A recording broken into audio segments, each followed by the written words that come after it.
आप ये सोयाबीन बताना भैया जरा थोड़ा सा। ये सोयाबीन देखो 1 महीने से कटी हुई है और ग्रेडिंग करी हुई है। हाँ। और जिसको कह रहे हैं कि अभी सुखा के लाओ इसको, जिसके बावजूद हम खरीदेंगे।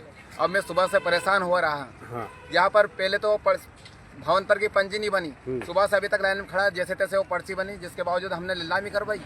उसके बावजूद सेठ होने बता रहे हैं कि इसको 12% सुखा के लाओ, 12% करो, 14% है। मतलब 12 ये परसेंटेज आ गया मामला, इनका परसेंटेज का मामला चल रहा है और हम किसान सुबह से अभी तक परेशान हो और 1 महीने से सुखा रहे हैं और ग्रेडिंग करी हुई सोयाबीन है ये।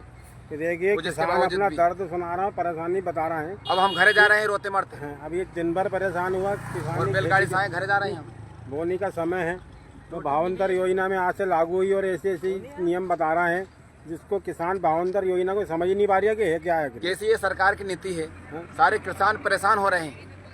सरकार को सरकार ने भाई आप कुछ कह रहे जाओगे भावंतर योजना से, आपके समझ में ही नहीं आई कुछ। ये सही है, भावंतर नहीं चाहे, कुछ भी समझ में नहीं चाहिए। अब इनको भावंतर में समझ में नहीं आ रही है कि भावंतर है क्या आखिर, कुछ समझ में नहीं आ रहा है भावंतर। माल इनको बिल्कुल 1 नंबर का माल, इसको नहीं लिया, इसको काट कर दिया है। तो फिर जो है बेजड़ा माल तो उसको वो देख ही नहीं रहे होंगे, देख ही नहीं रहे होते कचरे के भावंतर योजना आपके समझ में नहीं आई। नहीं समझ में। अरे सूखा माल ग्रेडिंग सरकार के लिए कुछ कहना चाहोगे, शासन के लिए? शासन के लिए हम यही कहना चाहेंगे, सरकार को हमें ये भावांतर योजना समझ में नहीं है। हाँ। और पहले 6,000-7,000 का भाव बिक गया हमारा सोयाबीन 4-5 साल पहले। लेकिन अब एक सोयाबीन का भाव बढ़ना था, लेकिन गिरते स्तर पे चल रही है।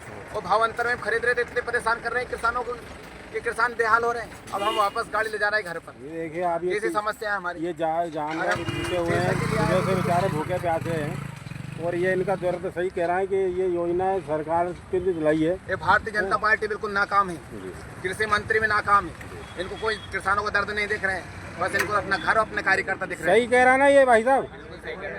ये देखिए किसान की परेशानी, इसका दर्द जो छलक रहा है, मैं आपको बता रहा हूँ कि सरकार को जो है ऐसी योजना लाना चाहिए जिससे किसानों का हित हो, ना कि परेशानी। कि अब भी सुधर जाए, नहीं तो वरना सरकार अब आगे टिकने वाली नहीं है। देखिए आप